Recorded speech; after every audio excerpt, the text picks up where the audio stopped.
My name doesn't matter anymore. What matters is that you understand this before it's too late. This recording is part of the Black Hollow Archive.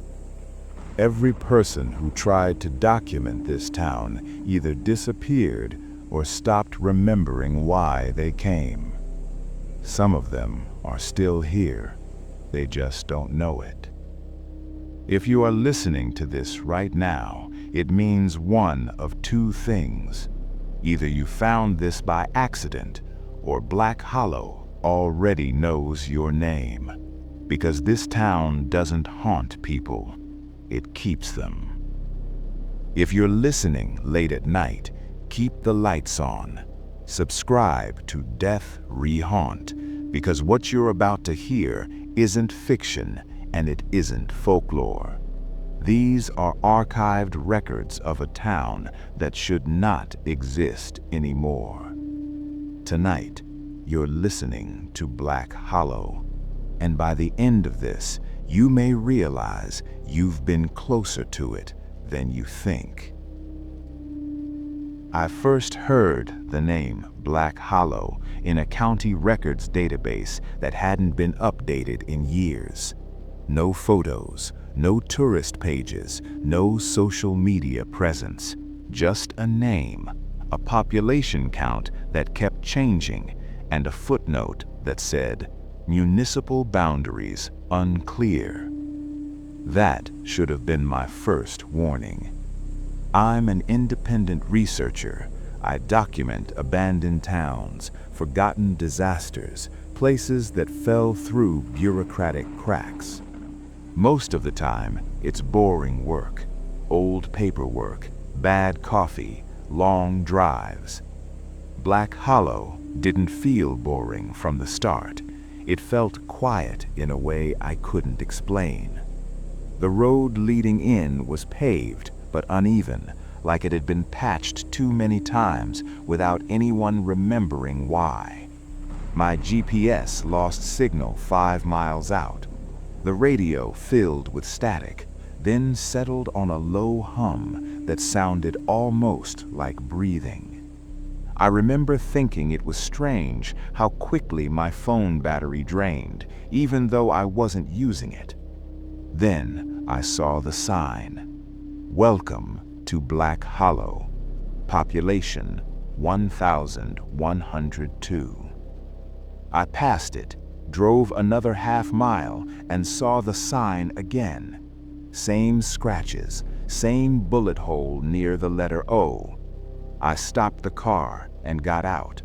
The air smelled damp, even though it hadn't rained. Fog clung low to the ground, not thick, just enough to blur distances. The town itself sat in a shallow valley, surrounded by dark trees that felt too close together. Houses lined the main road, old but maintained, porch lights on, curtains drawn. Too many lights for how few cars I saw. As I drove deeper into town, I noticed something else. No one was outside. No kids, no dogs, no people sitting on porches. Just cars parked neatly in driveways and windows glowing softly from inside. It felt staged, like a model town someone forgot to populate.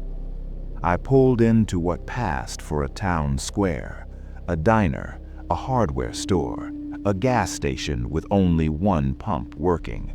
Across the street, a brick building labeled Municipal Records.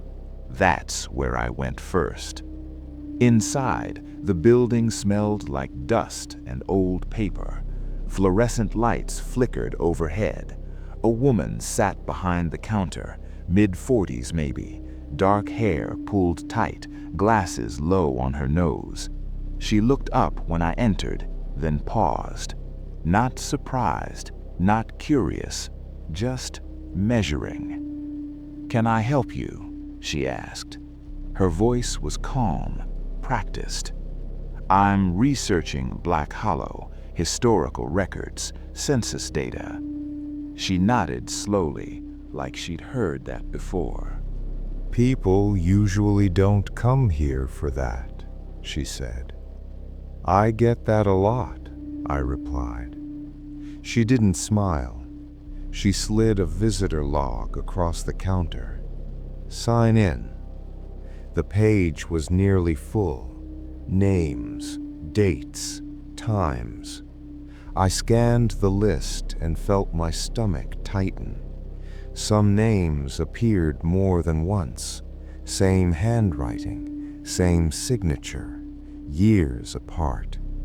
I signed my name. She looked at it, then looked back up at me. "You'll want to be careful," she said. "Black Hollow has a way of keeping records." I wasn't sure what she meant, but something about the way she said "keeping" made my skin prickle. I spent the next hour going through files. Birth records didn't match death certificates. People were listed as deceased, then appeared again in later school rosters. Addresses shifted without explanation. Streets changed names between decades, then changed back. And always the population count stayed almost the same. Not growing, not shrinking, just recycling. At one point, I found a photograph clipped to an old incident report. A group photo, town picnic, dated 1987. I recognized a face immediately, the woman at the counter. Same eyes, same mouth, only younger. I looked back toward the front desk. She was still there, watching me. When our eyes met, she tilted her head slightly, like she was waiting to see what I'd do next. I closed the file. Outside, the fog had thickened. The sun sat low in the sky, casting everything in pale gray light. I realized I'd been inside much longer than I thought. The diner lights were on now. I went in. The bell above the door rang, sharp and loud in the quiet space.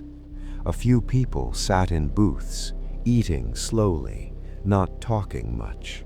A man behind the counter poured coffee without asking. "You're not from here," he said. "No," I replied. He nodded. "Most aren't at first." That sentence stayed with me. The coffee tasted burnt. I barely drank it. The people around me ate methodically, eyes down, movements practiced. No one looked relaxed.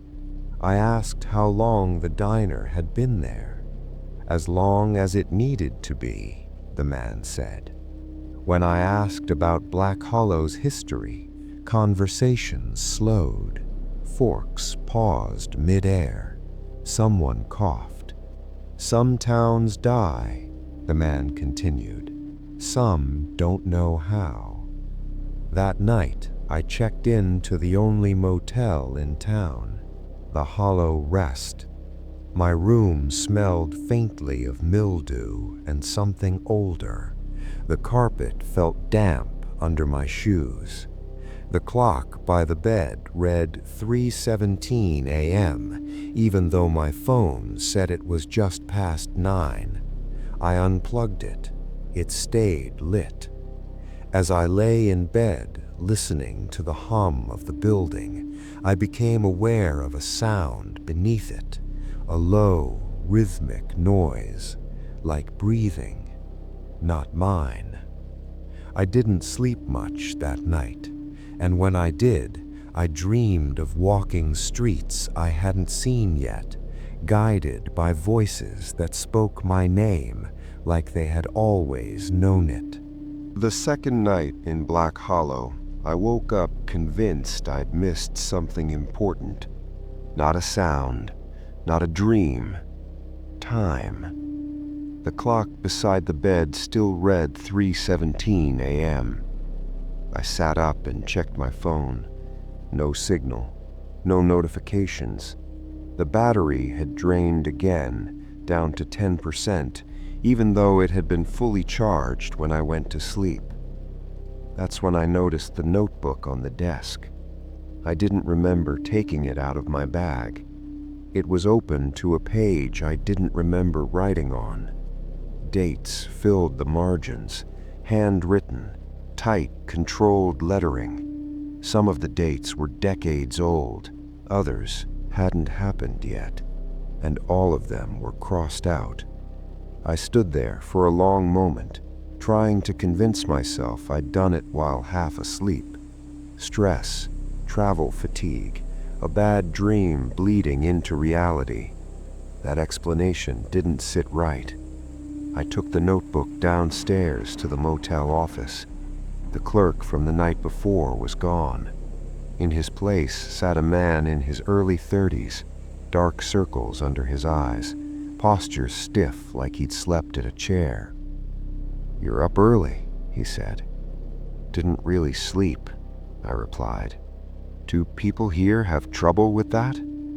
He paused. "People here don't like to talk about sleep," he said carefully. "You lose things when you do." "What kind of things?" He looked at me for a long second, then shrugged. "Time, mostly." That was the first time anyone in Black Hollow had acknowledged what I was feeling. I went back to the municipal records building as soon as it opened. The woman from yesterday was already there. Same position, same expression, same glasses. She didn't ask why I was back. I requested death certificates. She handed me a box without comment. The files inside spanned nearly a century. Fires, accidents, illnesses, disappearances. The causes changed, but the names didn't always. That's when I noticed it, a pattern. Every 10 to 15 years, a cluster of deaths occurred. Same streets, same buildings, always followed by a gap in records. Missing years, blank pages, as if the town itself had lost time or chosen to erase it. I cross-referenced census data with property records. Houses remained occupied even when families supposedly died out. Ownership transferred to relatives who never appeared in birth records. People moved in and out on paper. In reality, they never seemed to leave. I found a name I recognized from the motel guest log, then another, then my own. My full name appeared in a handwritten ledger dated 19 years ago. Address listed, the Hollow Rest. Status, resident. I stared at the page until my eyes burned. That was impossible. I had never been here before. I told myself it was a coincidence, a shared name, a clerical error. But my handwriting in the ledger looked uncomfortably close to my own. The woman behind the counter noticed me staring. "You found yourself," she said. I turned. "What?" She adjusted her glasses. "It happens sometimes. Black Hollow remembers people longer than people remember themselves." "That doesn't make sense." She smiled faintly. "It will." I left before I said something I couldn't take back. Outside, the fog had rolled in again, thicker now. The streets felt narrower. I realized I hadn't seen a single road sign pointing out of town since I arrived. I decided to leave. I packed my things and got in the car. The engine started without issue. Relief washed over me. I followed the main road out, past the diner, past the gas station, past the municipal building. 10 minutes later, I passed the welcome sign. "Welcome to Black Hollow. Population 1,102. Same scratches, same bullet hole." I slowed, heart pounding, and kept driving. 5 minutes after that, I saw the sign again. I turned around and tried a different route. The trees closed in. The fog thickened. The road narrowed until it felt more like a driveway than a highway. Then it curved and led me back into town. This time, the population number had changed. Welcome to Black Hollow. Population 1,103. I pulled over and shut the engine off. My hands were shaking. Back in town, people moved a little more freely now. A woman crossed the street carrying groceries. A man unlocked his front door and stepped inside. They glanced at me as I passed, not curious, not hostile, familiar, like I belonged. At the diner, the man behind the counter poured me coffee without asking again. "You shouldn't fight it," he said quietly. "Fight what?" I asked. He leaned closer. "The years you're missing." "What do you mean?" He hesitated. Then, in a voice barely above a whisper, "Everyone here loses something. Memory, identity, time. Black Hollow keeps the rest." I left before he could say more. That afternoon, I explored the outskirts of town. Beyond the houses, past a line of trees, I found an abandoned neighborhood. Homes half collapsed, windows boarded, nature reclaiming everything. Yet the records said people lived there. At the end of the street stood a house that made my chest tighten. 2 stories, white paint peeling, porch sagging. I knew it. I didn't know how, but I knew it. As I stepped onto the porch, the boards creaked beneath my feet, a familiar sound. Inside, dust coated everything. Furniture remained, as if the occupants had simply stepped out and never returned. I found photographs on the wall, family portraits, faces blurred by time, and one photo near the staircase that stopped me cold. A younger version of me stood in the frame. Not similar, identical. Same scar above the eyebrow, same expression, same clothes I'd worn the day I arrived in Black Hollow. The date on the back read October 12th, 2003. I wasn't born yet. The air shifted around me. The house let out a sound that felt like a breath, and somewhere upstairs I heard footsteps moving slowly, deliberately, like something pacing while it waited.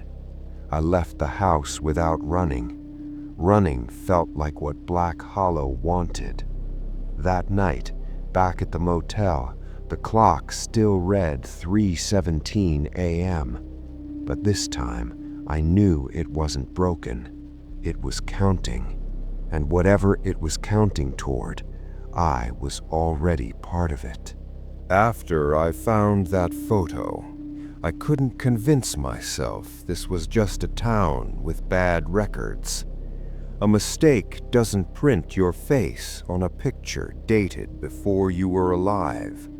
A clerical error doesn't trap you on a looping road, and the coincidence doesn't feel like a hand tightening around your throat every time you try to leave. That house, the abandoned one at the edge of town, didn't just scare me, it recognized me. I spent the next day pretending I was still rational. I went back to the municipal building and asked for property history on the abandoned neighborhood. The woman behind the counter didn't seem surprised. She handed me a thin folder, like she'd been waiting for me to ask. The street was called Morrow Lane. It had been condemned after a structural incident nearly 20 years ago. The report was vague, No clear cause, no official repair attempts. The file ended abruptly, as if whoever wrote it stopped mid-sentence and never returned. But one detail stood out. Multiple residents had complained about respiratory sounds coming from inside the walls. The house was breathing. I read that line again and again, trying to interpret it as anything else. Pipes, ventilation, animals. But deep down, I already knew what it meant, because I had heard it myself. That night, I decided to go back, not because I wanted to, because I couldn't stop thinking about the photo, and because every instinct told me the answers were inside that house, waiting like a trap. I brought a flashlight, a small audio recorder, and my phone, even though it barely worked here. I told myself if I documented enough, I could prove this wasn't in my head. The fog was thick when I reached Morrow Lane. Not natural fog. It hung in uneven patches, drifting like something searching. The streetlights didn't work out there. My flashlight beam looked weak, swallowed by darkness too quickly. The abandoned house sat at the end of the lane, like a mouth waiting to open. As I climbed the porch steps, the same boards creaked under my weight. It sounded exactly like the creak I remembered, only now I realized I had no right to remember it. The front door wasn't locked. It opened with a slow, reluctant groan. Inside, the air was colder than outside. That shouldn't have been possible. The smell hit me next. Damp wood, old fabric, something faintly metallic, like blood that had dried long ago. I stepped inside and aimed the flashlight across the living room. Dust covered every surface, but not evenly. Some areas looked disturbed, as if someone had recently brushed past. I set my audio recorder down on the floor and turned it on. At first, all I heard was my own breathing, my footsteps, the soft click of the recorder. Then, underneath that, a deeper rhythm, slow, steady, like lungs filling and emptying. It wasn't coming from one direction. It was coming from the house itself. I moved deeper, toward the staircase. The photo was still there on the wall, but the frame was empty. No picture, no torn edges, nothing. Just a clean, dustless rectangle where the photo had been, like it had never existed. My chest tightened. I turned quickly, scanning the room. "Okay," I whispered, even though I didn't know who I was speaking to. "I saw it. I know I did." The breathing continued. I took a step toward the kitchen, and the temperature dropped again. My flashlight beam flickered. The air felt heavy, pressurized. Then I heard it. A voice. Not close, not loud. It came from inside the walls, like someone speaking through a vent. "Don't leave." The words were calm, not threatening, but the calmness made it worse. I froze. My mouth went dry. The breathing paused, as if the house was listening. I swallowed hard and forced myself to speak.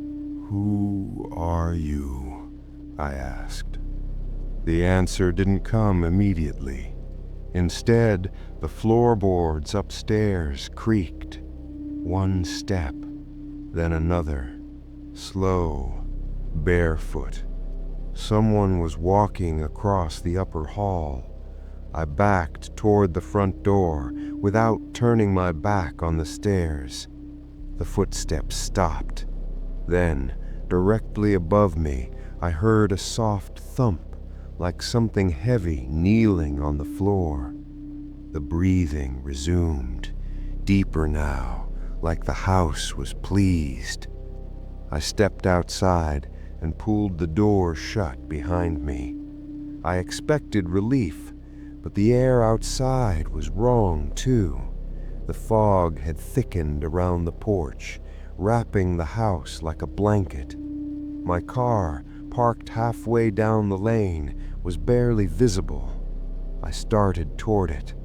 Then the breathing followed, not in my ears, in my chest. Each inhale felt forced, like the air belonged to something else and I was borrowing it. Halfway to my car, I heard my name, spoken clearly, right behind me. I turned fast. There was no one, but in the fog near the porch, a shape stood, tall, still. It didn't move like a person. It didn't sway with the wind. It was simply there, like a figure cut out of darkness. I aimed my flashlight at it. The beam didn't hit it. The light stopped inches before it, bending slightly, as if the air in front of the shape was thicker than the rest of the world. I felt my lungs seize. I opened my mouth to shout, but no sound came. Then, without moving its mouth, without even shifting its posture, the shape spoke inside my head. "You came back." The words triggered something in me, something deep and instinctive. A flash of memory, not mine, slammed into my mind. Hands gripping a wooden railing, a scream cut short, the smell of wet leaves and cold earth, a door closing, a voice whispering, not in fear, but in certainty. "This is where you stay." I stumbled, gasping. The shape didn't chase me. It didn't need to.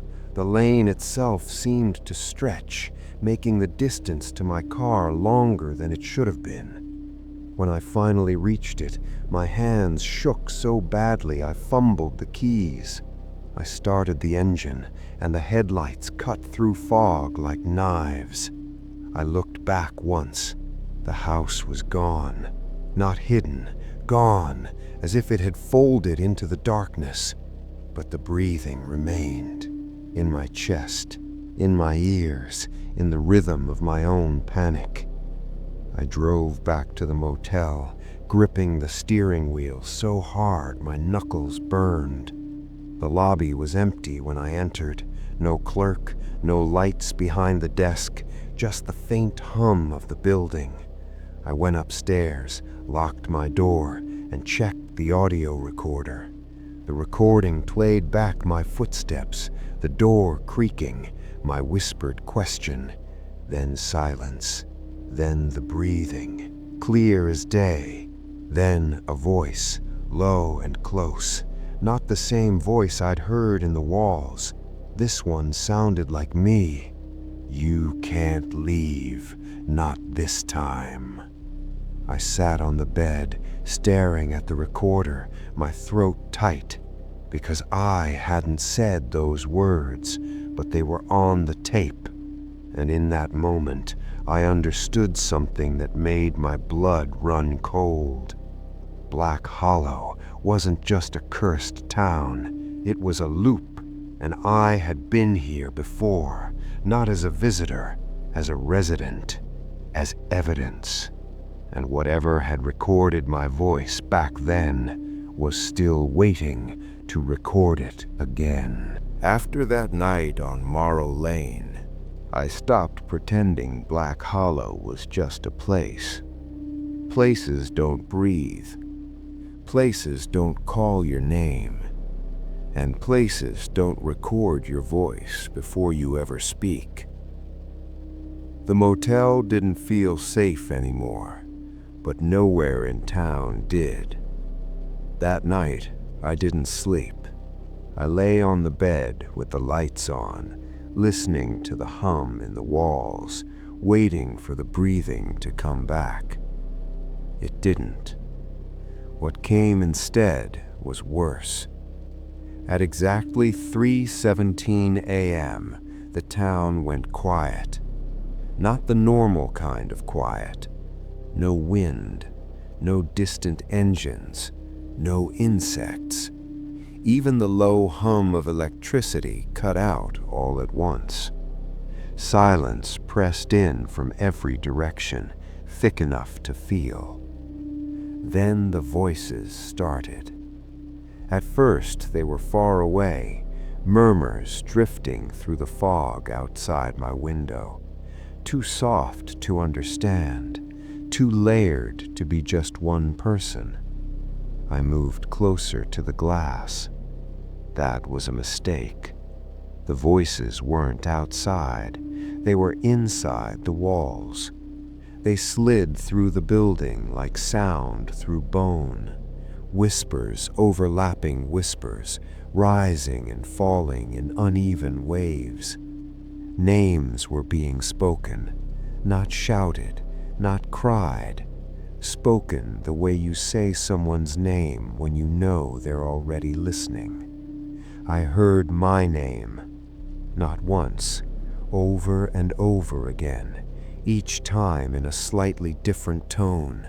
Some sounded younger, some older. One sounded tired, one sounded afraid. I covered my ears, but it didn't help. The sound wasn't traveling through the air. It felt like it was vibrating inside my skull.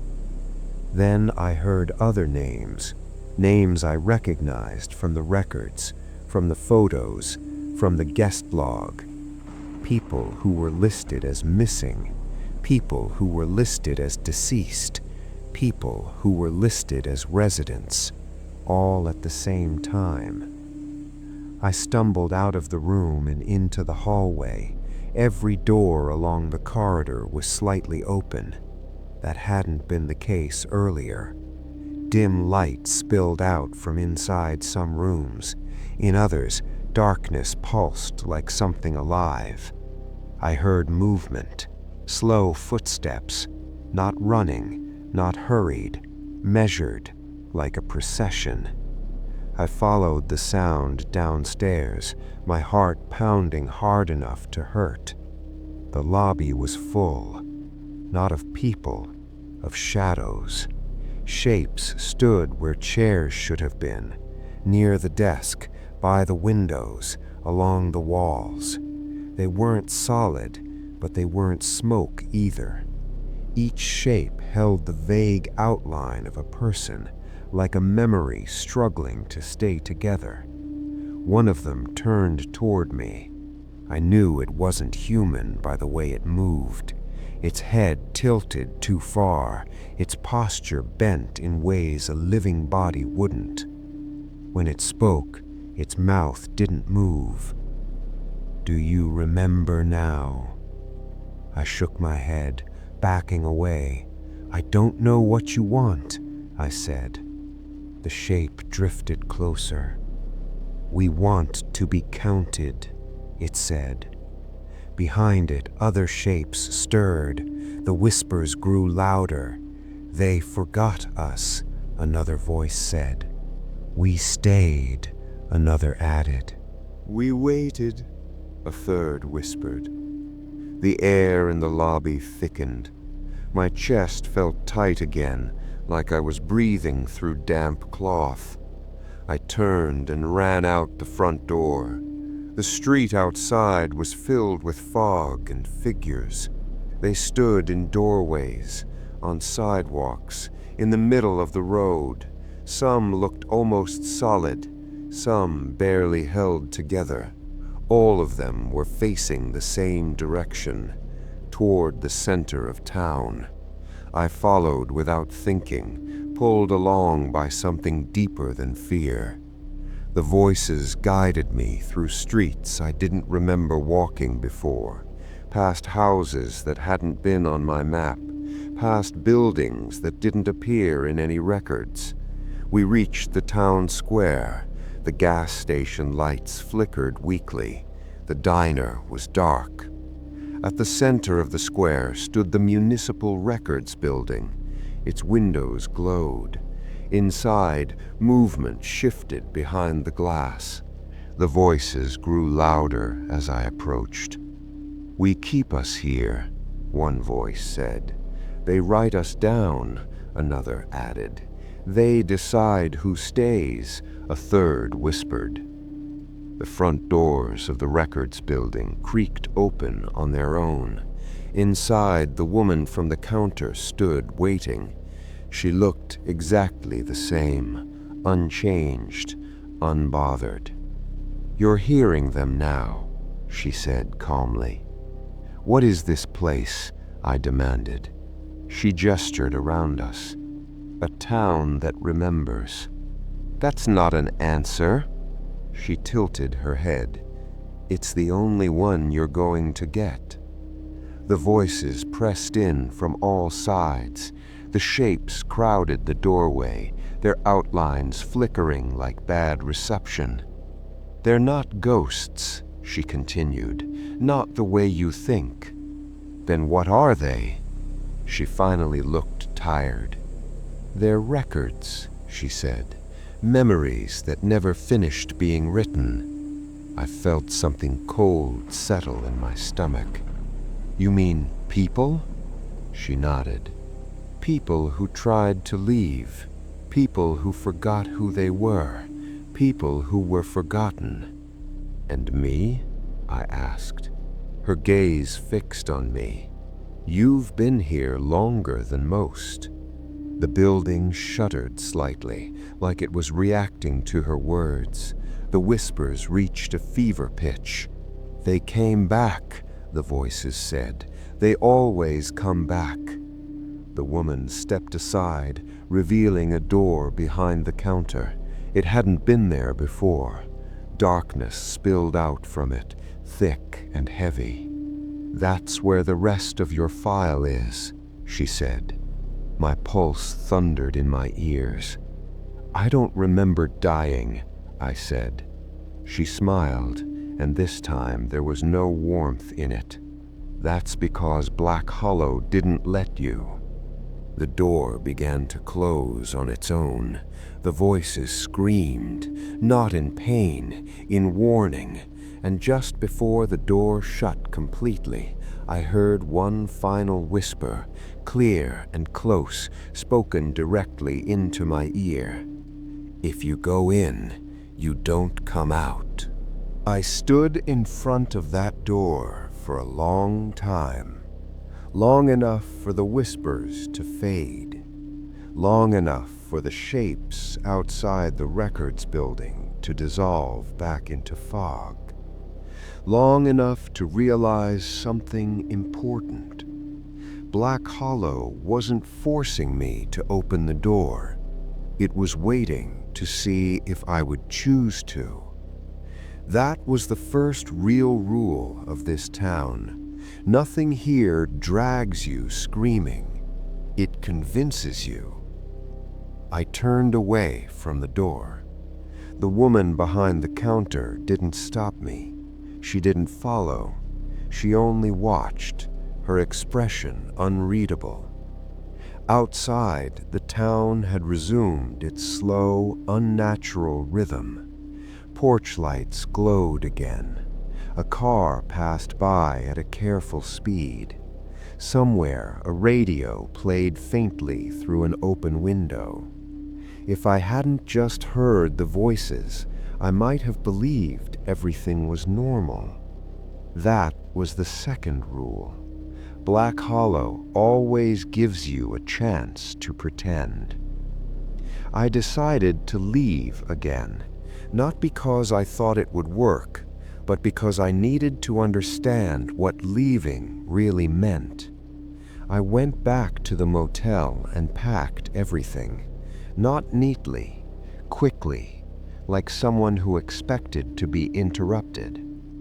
As I zipped my bag, the breathing returned. Not loud, not threatening, just present. I spoke out loud without thinking. "I know you're there." The breathing deepened slightly. "I'm not staying," I said. "I don't belong here." The room felt smaller, like the walls leaned in a fraction. Then something happened that scared me more than the house, more than the shadows, more than the voices. The breathing stopped. The silence that followed was absolute. For a moment, I felt completely alone, and then I felt forgotten. It's hard to explain the sensation. Not fear, not pain, erasure. Like standing in a room where everyone suddenly stopped acknowledging you, like your name had been removed from the air. I staggered and grabbed the edge of the bed. The feeling passed as quickly as it came. The breathing returned, gentler now, almost reassuring. That was the third rule. Black Hollow doesn't punish resistance. It shows you the alternative. I got in the car and drove. The roads behaved differently this time. They didn't loop immediately. They stretched. The trees thinned. The fog lifted just enough to show more distance than before. For the first time since arriving, I felt hope. Then I saw the gas station. The same one from town. Same flickering sign. Same single pump. I slammed the brakes and got out. The clerk stood inside, wiping the counter. "You made it farther this time," he said. "This isn't possible," I replied. "I drove straight." He nodded. "You always do." I felt anger rise, hot and sharp. "What happens if someone actually leaves?" I demanded. The clerk paused, then spoke carefully. "Sometimes they do. And sometimes they don't remember why they wanted to." That chilled me. He leaned closer. "You think leaving means escape," he said, "but Black Hollow doesn't measure distance. It measures attachment." "To what?" I asked. "To yourself."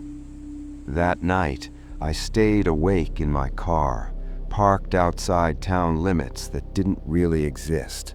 I watched the clock tick. 3:16, 3:17, 3:18. Nothing happened. No voices, no shadows, just the quiet hum of the engine and my own thoughts spiraling.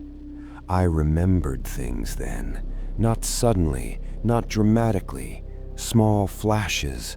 Standing in the diner years ago, laughing at a joke I couldn't hear anymore. Walking down Marrow Lane with keys in my hand, signing my name into a guest log that wasn't for guests. Each memory slid into place like it had always been there, waiting for me to stop resisting. By morning, I knew the truth. Leaving Black Hollow didn't mean walking away. It meant forgetting. Forgetting the fear, forgetting the questions, forgetting the parts of yourself that noticed something was wrong. The people who escaped didn't survive. They reset. They went back to their lives hollowed out, missing pieces they would never notice were gone. And the ones who stayed, they remembered too much. I went back into town at sunrise. The woman at the records building greeted me with a nod. "You chose to understand," she said.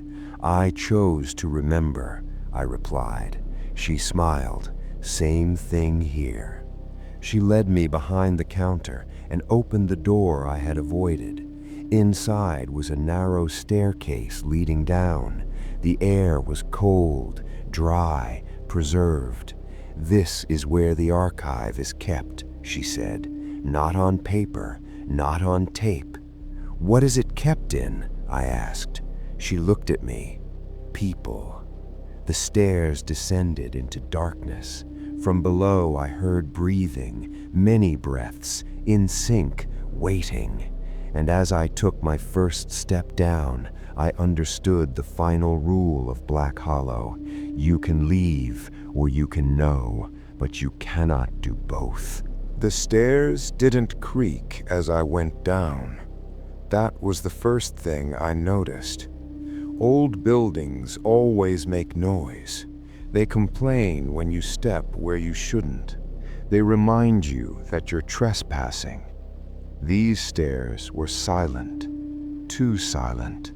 Each step felt padded, like the sound was being absorbed before it could escape. The air grew colder the farther I descended, but it wasn't the sharp cold of winter. It was dry, preserved like the inside of a sealed room. The breathing grew louder, not frantic, not panicked, measured. Dozens of breaths, rising and falling together. I reached the bottom and stepped into a wide underground chamber. There were no walls, at least none I could clearly define. The space extended farther than my flashlight should have allowed. Shelves lined the perimeter, but they weren't holding boxes or tapes or files. They were holding people. Men, women, children, standing upright, eyes open, not moving. Their chests rose and fell slowly, synchronized with the breathing I'd heard. Each one stood in a narrow alcove, framed by wood and metal, like an exhibit. Small plaques were mounted beside them. Names, dates, notes, cause of arrival. Some said disappearance. Some said accident. Some said voluntary return. I staggered back, my stomach twisting. "They're alive," I whispered. The woman from upstairs appeared beside me, her footsteps still silent. "Alive enough," she said. "This is sick," I said. "This is murder." She shook her head. "No, this is preservation." I turned in a slow circle, taking in the faces. Some were old, some young. Some looked peaceful, others looked trapped in a moment of fear that never resolved. And then I saw him, me, standing at the far end of the chamber, eyes open, expression blank. My face was slightly younger, but unmistakable. The plaque beside him read, "Name redacted, status returned, cycle incomplete." My knees nearly gave out. "That's not possible," I said. "I'm right here." "Yes," the woman replied. "This is your current version." My voice shook. "Then what is that?" She met my eyes. "That's the one who stayed." The memories came at once, not flashes, not impressions, a flood. I remembered arriving in Black Hollow years ago, just like this, curious, careful, certain I could leave whenever I wanted. I remembered finding the archives. I remembered choosing to go downstairs. I remembered deciding that knowing was better than forgetting. And I remembered agreeing to stay. Not forever, just until I understood. "You didn't die here," the woman said gently.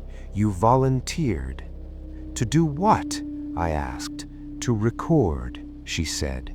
"To remember for the town." The truth settled over me like a heavy blanket. Black Hollow didn't trap people randomly. It recruited them. People who noticed patterns, people who asked questions, people who couldn't accept missing pieces, people like me. "The town feeds on memory," she continued, "on attention, on awareness. When too many people forget, it weakens. When people remember, it survives. So you keep them here, I said, gesturing to the rows of breathing figures. As batteries? As witnesses, she corrected. They anchor the town to itself. I thought of the voices, the shadows, the shapes calling out to be counted. They're not haunting the town, I said slowly. They're maintaining it. She smiled. You're learning. I walked toward my other self. Up close, I could see the faint rise and fall of his chest, the slight twitch of his fingers. Alive, aware, trapped. What happens now? I asked. She stepped back. Now you decide which version continues. A pressure built behind my eyes. You mean one of us has to stay? Yes. And the other? Leaves, she said, without memory. I understood then. Leaving didn't mean escape. It meant becoming hollow. A version of myself would walk out of Black Hollow convinced nothing had happened. He'd go back to his life with gaps he'd never question. He'd feel something was missing, but never know what. And the part of me that remembered would remain here, forever recording, forever breathing in sync with the town. What if I refuse? I asked. The woman's expression hardened for the first time. Then both of you stay, she said, and Black Hollow keeps you whole. I stood there, torn between terror and responsibility. I thought of the voices begging to be counted. I thought of the people who had almost left only to lose themselves. I thought of the archive, and I realized something that made my decision clear. Black Hollow didn't just survive on memory. It survived on choice. I stepped closer to my other self and placed my hand against the glass-like surface separating us. I won't forget, I said. The woman nodded. The chamber shifted. Light bent. The breathing grew louder. Pain lanced through my skull as memories tore apart, separating like strands under tension. I screamed. And then I was standing outside. Morning sunlight hit my face. Birds chirped. Cars passed. I was on the road just outside Black Hollow, my bag in the trunk, my phone buzzing with missed notifications. I drove. I didn't look back. Weeks passed. Months. Life resumed, mostly. But sometimes, late at night, I'd wake up at exactly 3:17 a.m. with the feeling that I was breathing out of sync with myself. Sometimes I'd hear a hum beneath the silence. Sometimes I'd feel like I was missing a word I'd once known. That's why I made this recording, because pieces are coming back, because Black Hollow doesn't forget its witnesses, because if you're listening to this, it means the archive is open again. And somewhere beneath that town, someone who looks like me is still breathing, waiting, counting, remembering for both of us. Some places don't need ghosts. They turn people into them. Some towns don't want to be remembered. They want to remember you. And if you ever find yourself driving down a road that seems to loop back on itself, pay attention. It might not be the road that's broken.